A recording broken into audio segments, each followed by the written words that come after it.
Al terminar el colegio, mi padre ya había decidido que iría a la universidad más politizada y rebelde, a la que accedían muchos muchachos de bajos recursos, San Marcos, en Lima. Estaba penetrada por soplones del dictador Odría y dos partidos ilegales, el APRA y el comunista, se disputaban el honor de hacer resistencia clandestina contra el régimen, siendo los comunistas mucho más pequeños. A ellos, a través de la célula secreta que operaba en San Marcos, se unió el nuevo estudiante que ya sentía atracción por dos deseos peligrosos: escribir y hacer la revolución. Pues, bueno, entonces estamos en los años 50 en Lima. Tú has estado en tu último año de colegio en Piura y tomas una decisión sorprendente y que me gustaría que nos expliques. La decisión es ir a San Marcos, una universidad que no es cualquier universidad, tiene una connotación política, tiene una, en fin, importancia en ese Perú que está gobernado por una dictadura, tiene una composición social compleja. ¿Por qué decides ir a San Marcos? Bueno, había dos universidades en ese momento en el Perú: la Universidad Católica, que era la universidad de los niños bien. Eso ha cambiado mucho, pero en esa época los niños bien iban a la Católica, y los niños que no eran niños bien, que eran niños más bien pobres, iban a San Marcos. San Marcos tenía una tradición revoltosa de universidad insumisa, y en esa época clarísimamente era la institución donde había la mayor oposición a la dictadura de Odría. Yo había descubierto en el último año de colegio el problema social, que vivía en un país donde las diferencias sociales, económicas eran enormes, y entonces yo decía, si entro a la Universidad de San Marcos voy a encontrar allí comunistas. Y yo quería ser comunista, tenía la sensación de que el Partido Comunista era el que representaba la oposición más radical a la dictadura de Odría. Entre los estudiantes politizados, la mayoría eran apristas, y una minoría, realmente muy pequeña, comunistas. El comunismo había sido arrasado en la universidad y en el Perú el año anterior, el año 1952, por una huelga que hizo San Marcos, que fue claramente una huelga política, y entonces la mayor parte de los comunistas pues estaban presos, muertos, exiliados, y lo que quedaba del Partido Comunista en San Marcos estaba tratando de reconstruir el partido en una organización que se llamaba el Grupo Cahuide. Digamos, el Grupo Cahuide tenía dos movimientos: un movimiento estudiantil y después tenía un movimiento obrero. Pues yo entré al movimiento estudiantil, que era de sanmarquinos fundamentalmente, y entonces yo recuerdo con dos compañeros que habían entrado conmigo a la universidad, Lea Barba y Félix Arias Schreiber, y entonces empezamos a reunirnos, y fue para mí ya una manera de militancia. Y recuerdo haber estado en el Grupo Cahuide un año y medio, más o menos, leyendo a Lenin, leyendo a Marx, los libros de Hegel. En fin, creo que estudié más en el grupo de estudios clandestinos que en la misma universidad, con una excepción: el curso de historia que daba Raúl Porras Barrenechea, que a mí me deslumbró. Era un profesor extraordinario, que tenía una elegancia a la hora de expresarse. Y después yo trabajé 5 años con Porras en las tardes en su casa. Las clases de Porras me deslumbraron tanto que pensé si no me había equivocado escogiendo la literatura. Ahora, tú estás estudiando ahí Derecho y Letras. Estoy estudiando Derecho y Letras.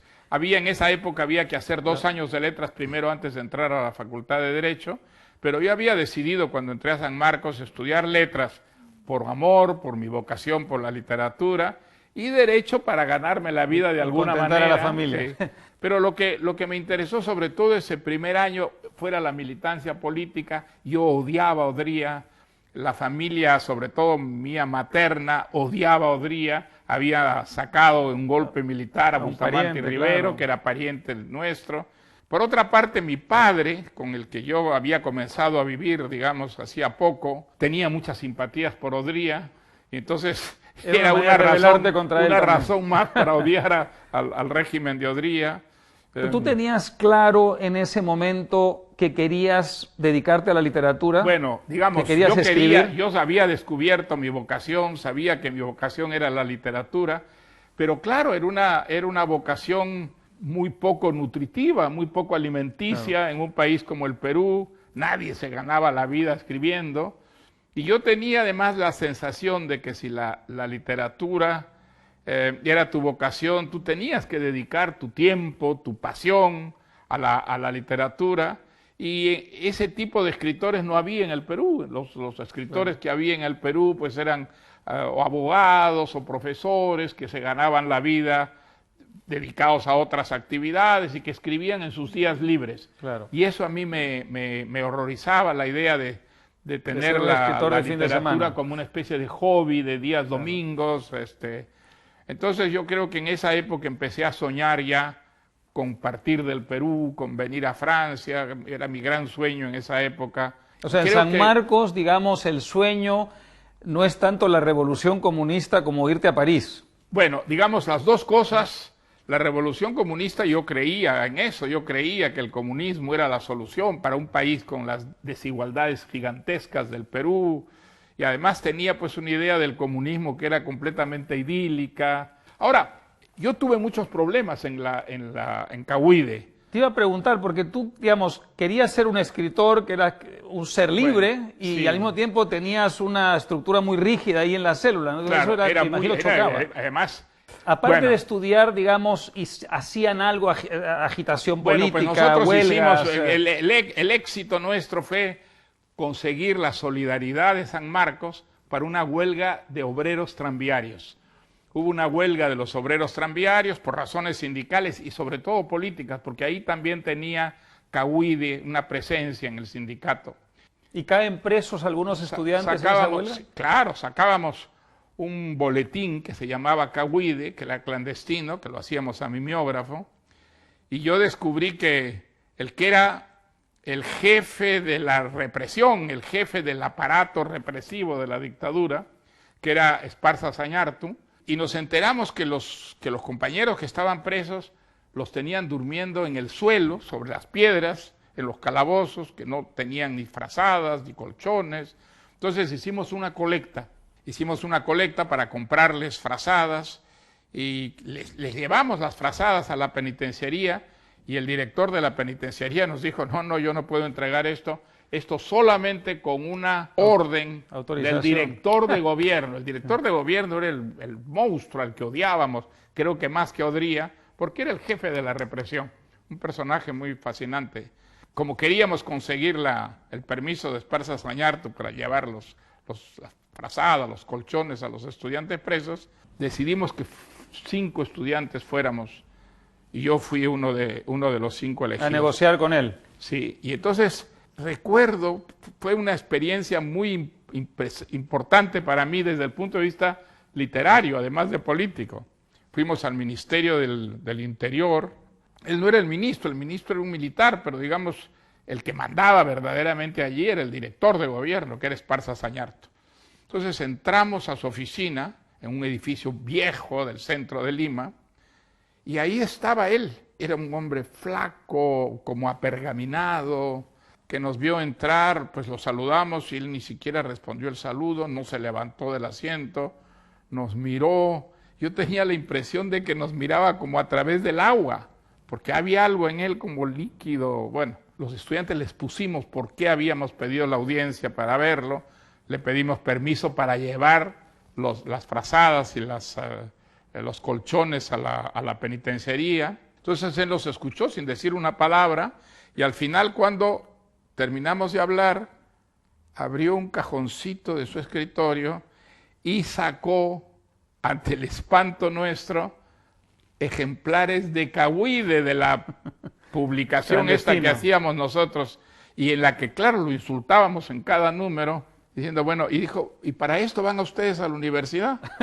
Para publicar estas basuras, Y entonces, ya no recuerdo yo si nos dio permiso o no nos dio permiso para entregar estas frazadas, pero lo que sí recuerdo es que yo salí de esa oficina diciendo algún día tengo que escribir una novela sobre este personaje, que fue lo que escribí pues muchos años después, que es Conversación en la Catedral, ¿no?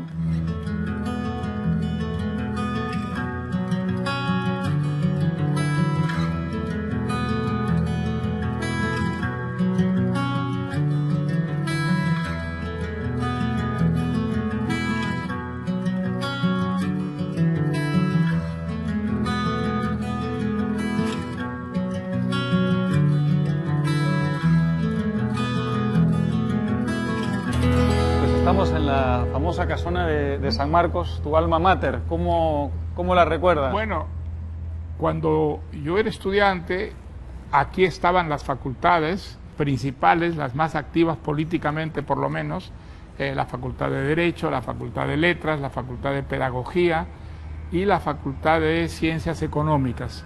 Me parece que esas eran las 4 que estaban aquí. Y en la ciudad universitaria, pues al final se llevó a todas las facultades y esto quedó convertido en un centro puramente ceremonial. Pero cuando yo era estudiante, los 5 años que pasé yo en San Marcos, este era el centro de la vida universitaria limeña. Aquí estaban las manifestaciones políticas más caracterizadas.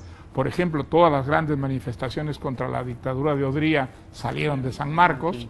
Aquí, cuando vino Nixon, salió la manifestación que lo escupió y lo hizo correr.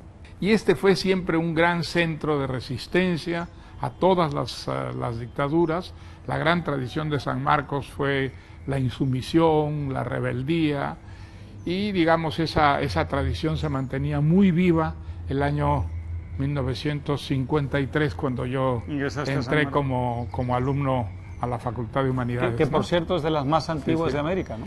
El año anterior, el año 52, había habido una famosa huelga universitaria que dicen que mató al rector Dulanto, que era el rector que murió de un ataque al corazón a consecuencia de los disgustos que le produjo esa rebeldía estudiantil.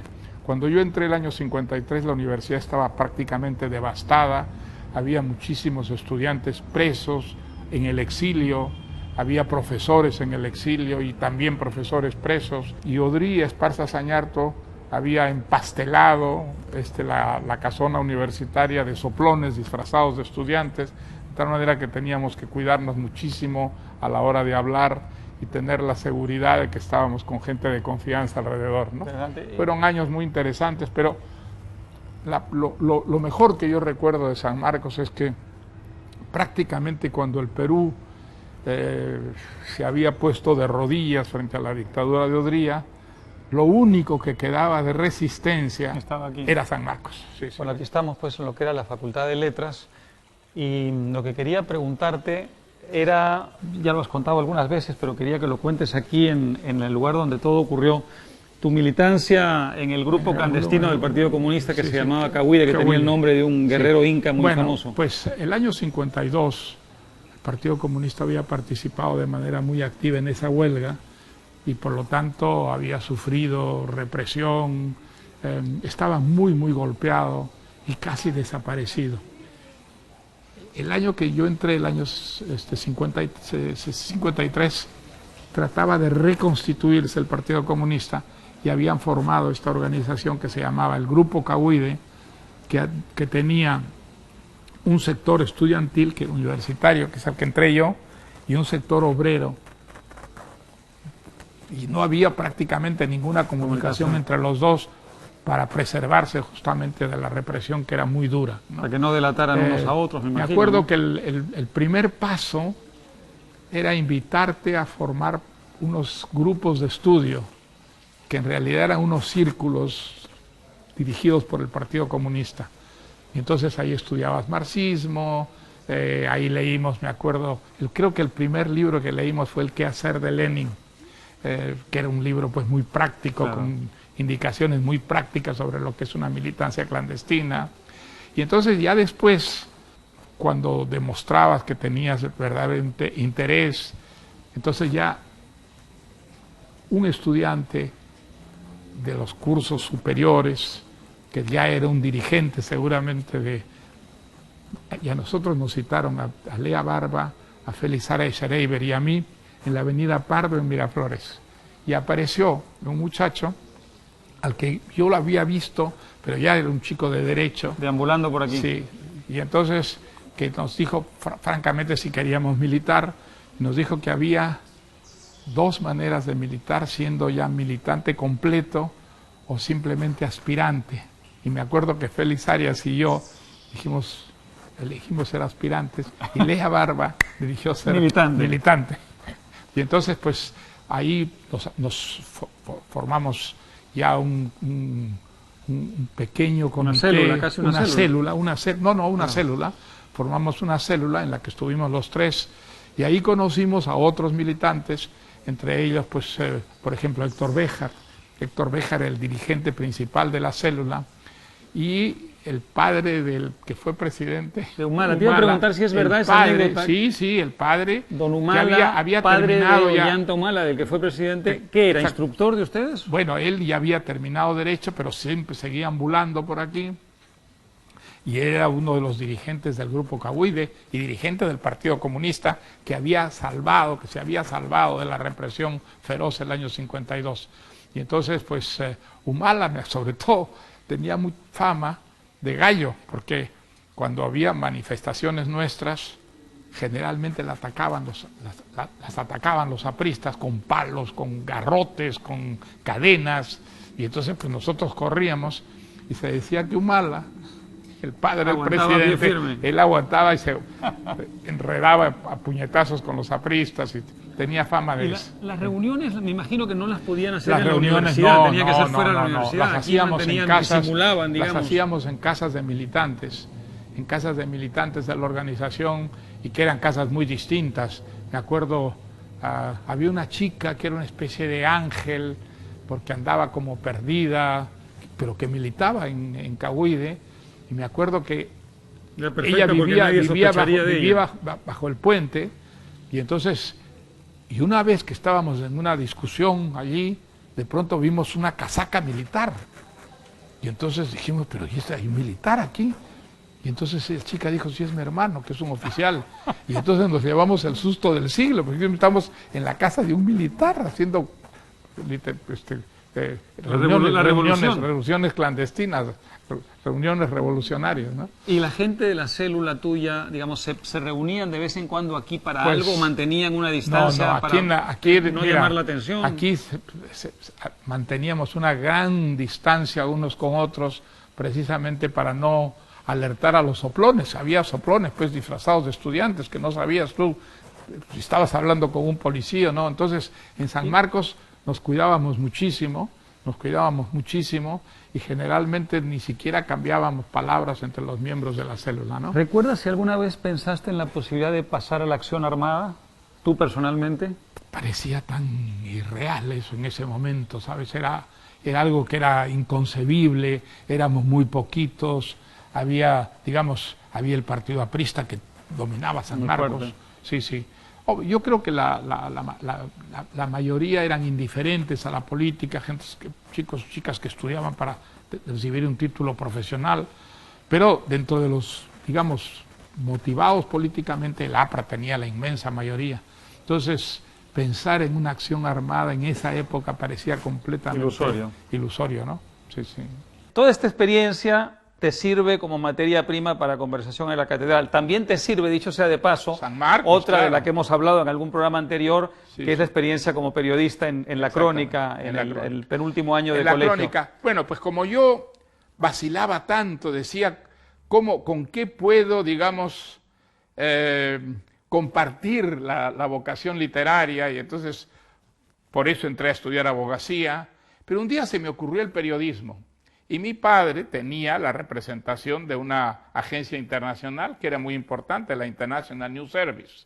Y la Crónica, uno de los periódicos de Lima de la época, tenía la exclusiva de la International News Service. Entonces mi padre tenía mucha relación con la Crónica y me dijo, bueno, pues si quieres ser periodista, yo puedo estas vacaciones, antes de que entres a la universidad, hacerte trabajar, conseguirte un trabajito en la Crónica.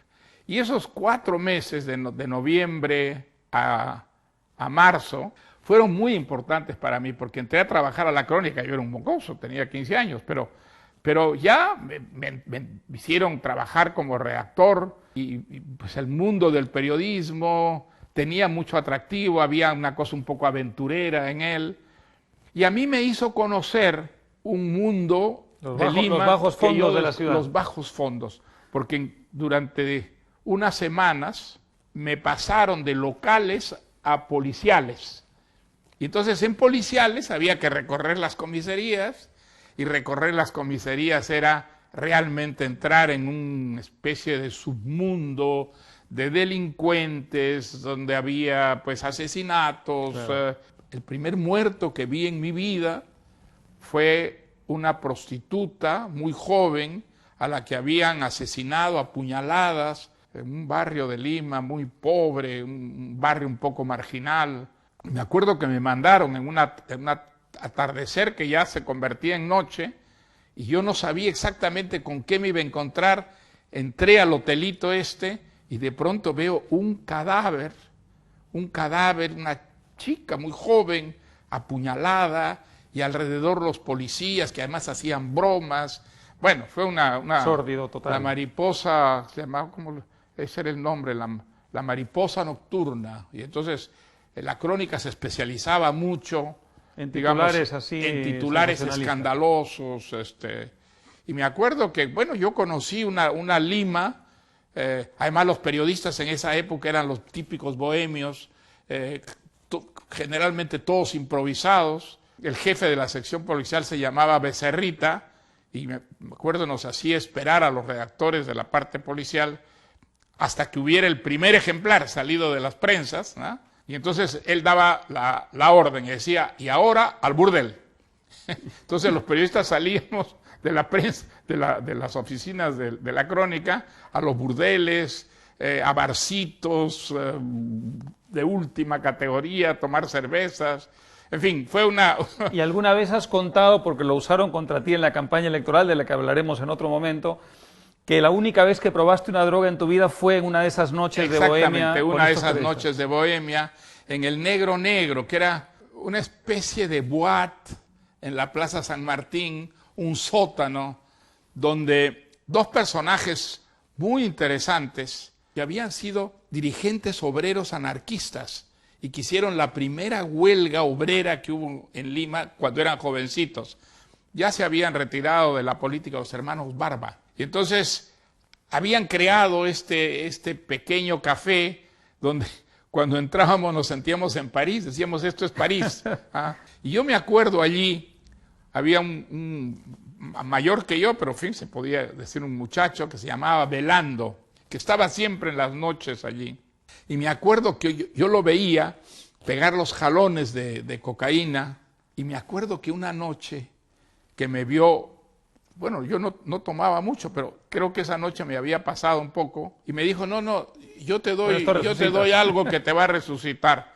Y entonces es la única vez en mi vida que tomé un jalón de cocaína, que me fue tan mal, porque tuve unos vómitos espantosos y me sentí pésimamente mal, de tal manera que creo que quedé inmunizado contra las drogas por ese jalón de cocaína.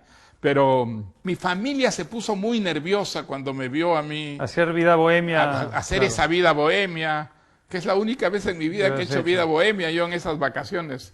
Pero de todas maneras sí me sirvieron, porque me hicieron conocer, ya te digo, una Lima que yo desconocía, la Lima de los bohemios, los cafetines, los barcitos, donde iban los periodistas a emborracharse, los burdeles, que en ese tiempo pues existían por doquier en Lima. Y aunque fue una experiencia, digamos, más bien transeúnte, más bien rápida, sí me quedaron unas imágenes y unos personajes que yo volqué mucho en conversación en la catedral. Gracias a sus años turbulentos en San Marcos en los años 50, en el Perú de la dictadura del general Odría, publicará años después, en 1969, su tercera novela, Conversación en la Catedral. Pues muy bien, ahí en Conversación, esas dos fuentes, digamos, de historias, imágenes y personajes están clarísimas. San Marcos, la militancia política, y el mundo de la bohemia, digamos, y los bajos fondos de Lima. Pero también creo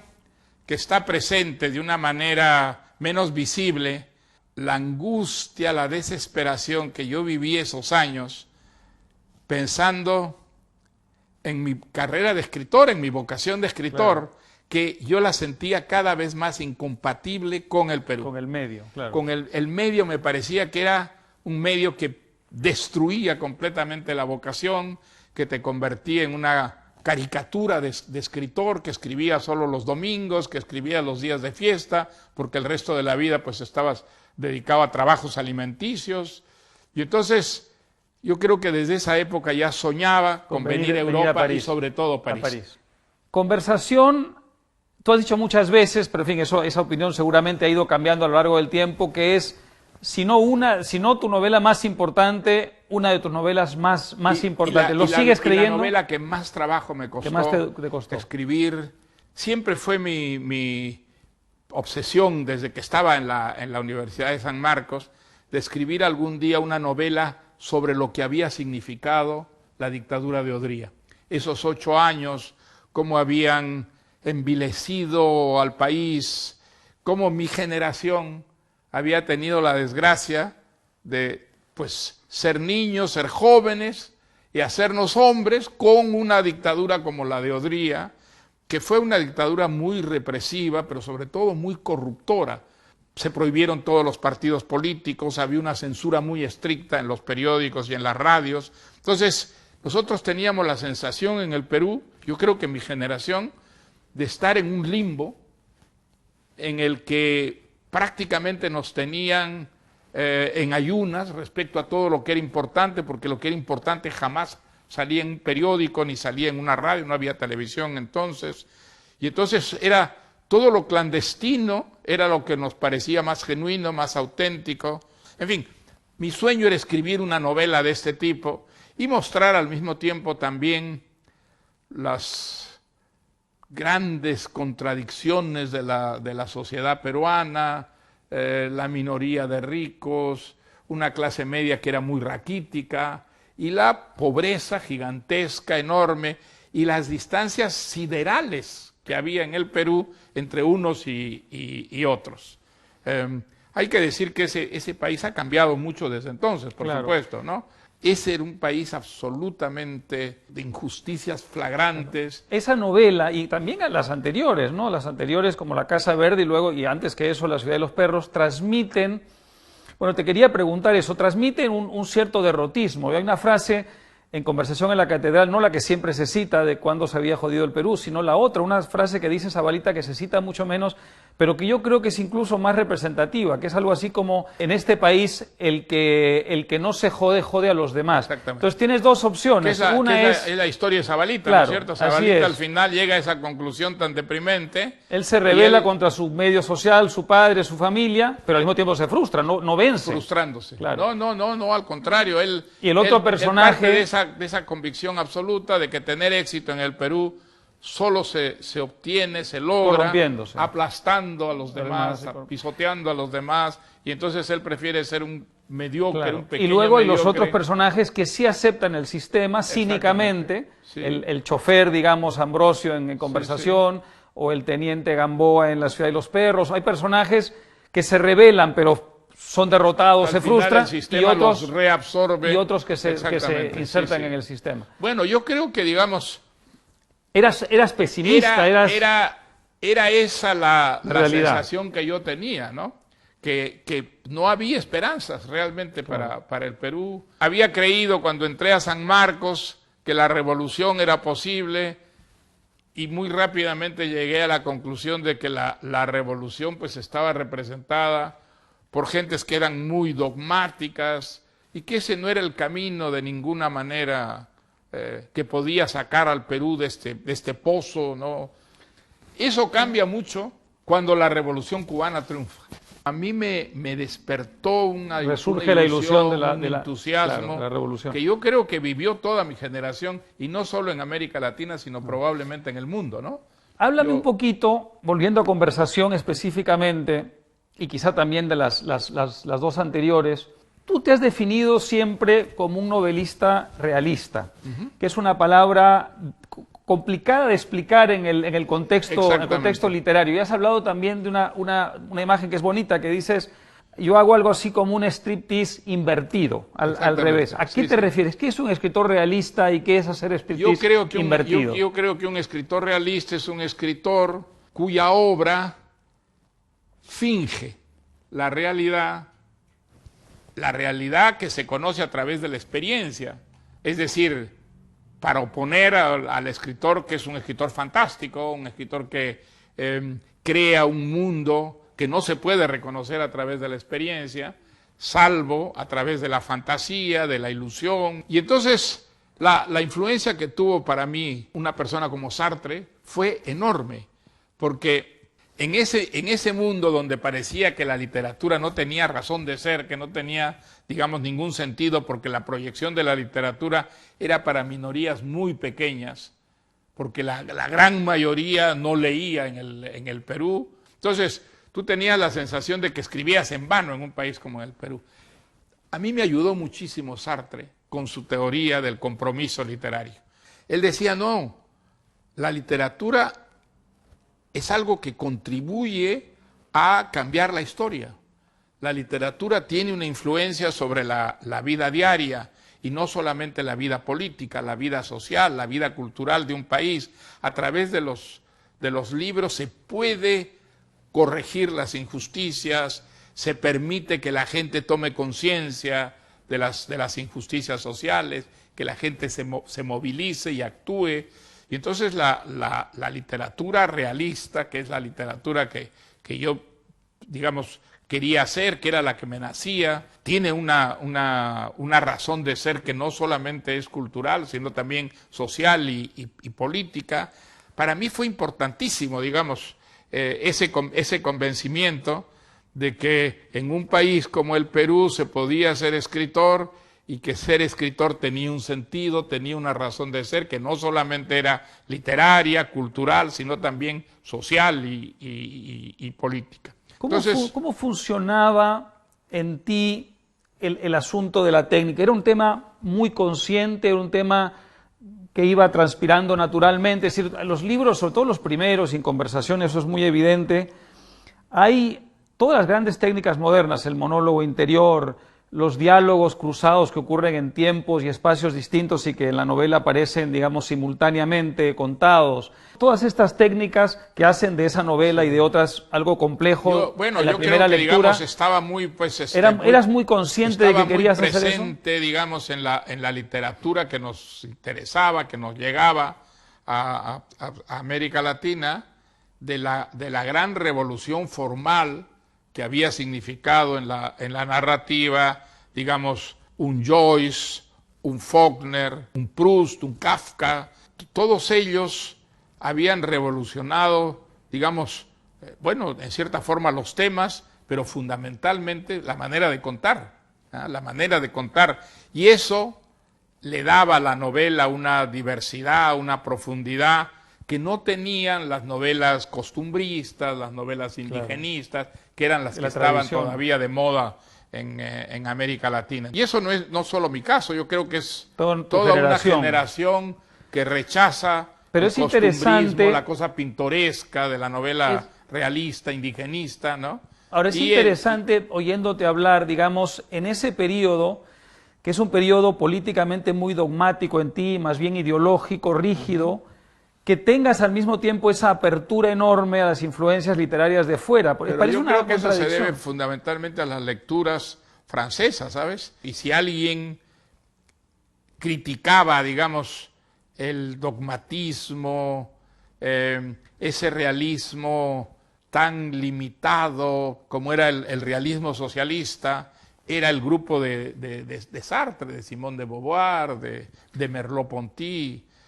Aunque ellos fueran, digamos, dogmáticos en su apoyo al Partido Comunista, en lo que se refiere a la literatura, defendían una libertad y defendían una experimentación que el realismo socialista, pues... ¿Y tú en la célula comunista en San Marcos defendías eso? Imagino que eso chocaba mucho con tus compañeros. Yo defendía mucho las tesis de Sartre sobre el comunismo, y entonces me acuerdo que teníamos discusiones enormes. Me imagino. Éramos muy poquitos y sin embargo pues teníamos unas discusiones enormes. Yo me acuerdo una vez una discusión porque yo me acuerdo que tuvimos que leer a Ostrovsky, un ruso que estaba representado, que era un representante eximio del realismo socialista, una novela que se llamaba Así se templó el acero. Y yo recuerdo que dije que era una muy mala novela, y entonces yo me acuerdo la discusión con Félix Arias Zereiber, que era mi camarada de célula además, y me acuerdo que me dijo, o sea que tú prefieres a Gide, que es un decadente, que a Ostrovsky. Le dije, sí, por supuesto, Gide era un muy buen escritor, era un estupendo escritor, y Ostrovsky me parece que no es un muy buen escritor. Entonces me dijo, camarada, tú eres un subhombre. Con eso lo decía todo. Y era un subhombre. Y lo eras de verdad. En cuestión de ello, literatura claro, era claro. un subhombre.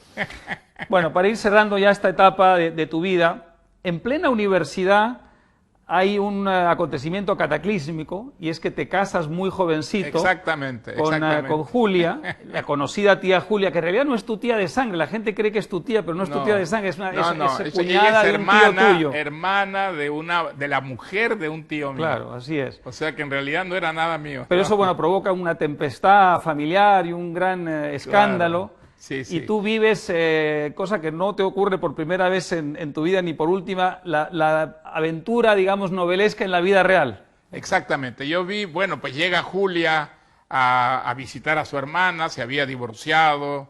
Claro, Julia era 12 años mayor que yo. Bueno, y entonces pues me enamoré de Julia, era muy simpática, muy divertida. Y entonces, claro, eran unos amores prohibidos completamente. Entonces, porque además la edad, en 18 años eras menor de edad todavía en Perú en esa época. La edad adulta era a partir de 21 años. Entonces claro, yo no podía casarme. Yo había tenido siempre una relación muy mala con mi padre. Y entonces yo sabía que por ahí iba a haber un problema. Bueno, pues con Julia entonces nos veíamos, íbamos al cine, nos veíamos un poco escondidas en cafecitos. Pero la familia lo advirtió. La familia descubrió estas idas de Marito, como me decían, con Julia. ¿Qué significa esto? Estas idas al cine, son demasiadas idas al cine. Y yo recuerdo una noche haber llegado a la casa de mis tíos Juan y Laura y había como una reunión familiar. Y yo inmediatamente sospeché que esa reunión tenía que ver con los amores prohibidos. Con mis amores prohibidos, con Julia. Había ahí como un nerviosismo cuando yo llegué a esa casa. Bueno. Y entonces, en un gesto bastante absurdo, le propuse a Julia que nos casáramos. Y entonces, claro, era completamente ridículo. Yo estaba en el tercer año de la universidad, ganaba unos suelditos completamente ridículos. Claro. Y tuviste que multiplicar pero Julia, tus que era trabajos, tan loca como yo, me dijo, aceptó. pues sí, casémonos. Y entonces, bueno, esto lo he contado ya sí. en La tía Julia y el escribidor. He contado un poco lo que fue nuestra aventura matrimonial, pero lo que no he contado yo es que cuando regresamos a Lima, me acuerdo que había una carta de mi padre a mí, una carta que decía, exijo que esa mujer salga inmediatamente del Perú y si no, te mato. Y entonces... Y me ponía después una postdata. Me decía, por si acaso, vuelvo a repetir la frase, te mato. Entonces, claro, mi tío Lucho, que al final mi tío Lucho fue el primero que me perdonaba siempre las travesuras. Hermano de tu madre, hermano de mi madre, sí. Él me dijo, bueno, mira, esto es grave, este señor es muy peligroso, te puedes pegar un tiro, vamos a hacer que Julia... se vaya al extranjero mientras se aplacan un poco el clima, bueno. Y entonces Julia se fue efectivamente a Chile, se fue a Chile. Claro, yo empecé a buscar trabajos para sostener ese matrimonio. Y conseguí 8 trabajos. Por ejemplo, Además, ¿recuerdas cuáles recuerdas? Sí, yo recuerdo. Yo trabajaba ya con Porras. De asistente bibliotecario. Con profesor historiador, al que le habían encargado en un proyecto de historia del Perú le habían encargado 2 épocas, el descubrimiento y conquista y la emancipación. Y entonces él tenía para pagarse un secretario con esto y me contrató a mí. Ahí conocí a dos amigos que fueron amigos muy queridos y amigos literarios, Lucho Loaiza y Abelardo Kendo.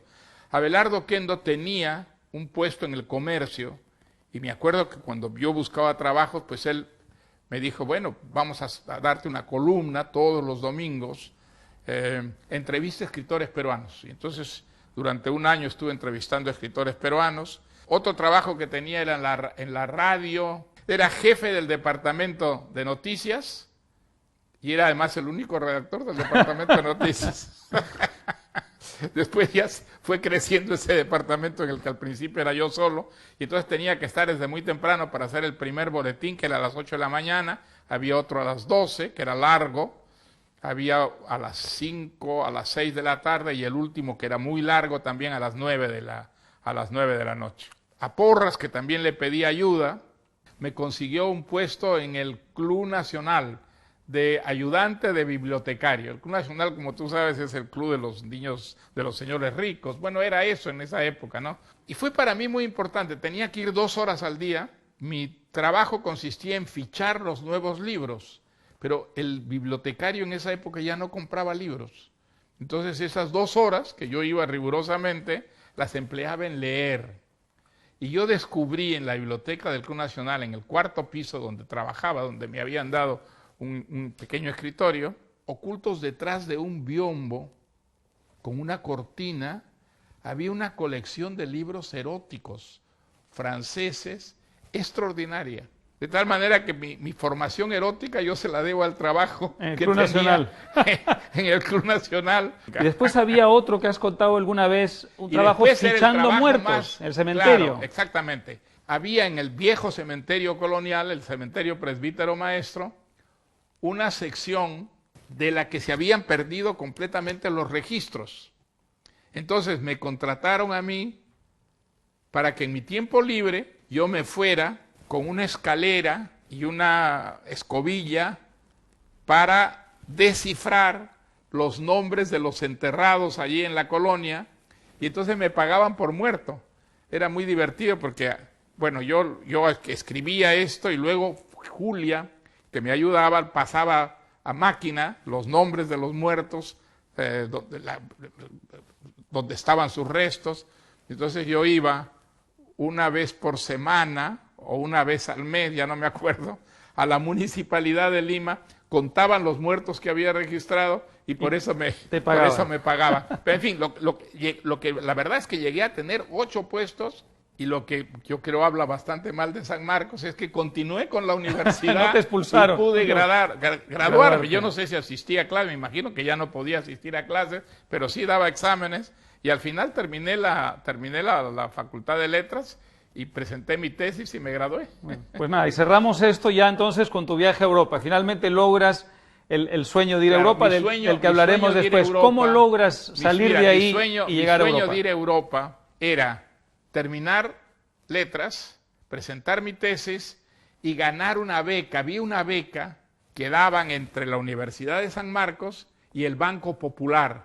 Y entonces esta beca, que se llamaba Javier Prado, precisamente por este historiador, te permitía venir a Europa, a España, a hacer el doctorado. Pero tuve la suerte, además, de que llegó el último año en que yo estaba en Lima, el director de una revista francesa organizaba con este motivo unos concursos cuyo premio era un viaje a París. Era un concurso de cuentos que publicaba luego en la revista, el cuento premiado, y por supuesto yo creo que todo el Perú se convirtió en cuentista para tratar de ganar ese premio, que significaba 15 días en un hotel de lujo en París, el que todavía existe, el Hotel Napoleón. Y recuerdo siempre que yo estaba haciendo el boletín de la noche en Radio Panamericana, cuando Lucho Loaiza llegó y desde la puerta me dijo: te vas a París, Mario. Había ganado el concurso. Y entonces, claro, fue un viaje absolutamente maravilloso. Eran 15 días pagados por la Revue Française y 15 días que pagué por mi cuenta. Llegué a París y París me deslumbró. Fue algo absolutamente maravilloso. Fui a teatros, me hicieron una entrevista en el Fígaro Y me acuerdo que el director del Hotel Napoleón, Monsieur Makowski, que era de origen polaco, quedó tan contento de que apareciera el Hotel Napoleón ahí en la entrevista que me hizo el Fígaro, que me invitó a cenar una noche y me llevó con Miss France, que acababan de elegir la Miss France, a una chica muy guapa que se llamaba Annie Samplon. A cenar. A un restaurante, sí, a un cenar, y después a una boîte de moda que era Le Cheval Blanc. Y entonces, claro, fue el deslumbramiento total para mí ese mes, un mes de maravillas. Me compré libros, bueno, regresé a Lima diciendo, mira, yo tengo que ganar ese, y felizmente La beca para ir a España y poder estar en Europa. Me la dieron ese mismo año, y ese mismo año, en el mes de agosto, vine a Madrid para hacer el doctorado. Con Julia. Con Julia, por supuesto, y con la idea de quedarme en Europa. Yo me acuerdo que hablé con mi tío Lucho y le dije, mira, yo voy a tratar de quedarme, aunque sea trabajando en lo que sea, pero bueno, yo no regreso al Perú. Y efectivamente, pues más o menos mi vida se organizó de esa manera, ¿no? Muy bien, pues lo dejamos ahí y después Muy lo bien. retomamos. Perfecto.